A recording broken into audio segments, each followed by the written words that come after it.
Tak, a už nejde byť tak. Teraz som sa rozhodol, že musím ísť už ďalej. Za tie dni, čo sa Super Johnnyk vydal do sveta, tak v tom sa stratil v lese. Veľmi sa bál, hlavne cez noc.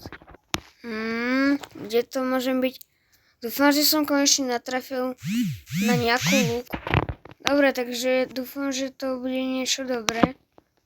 Takže idem sem, takto. To je poriadna ryba. Takto.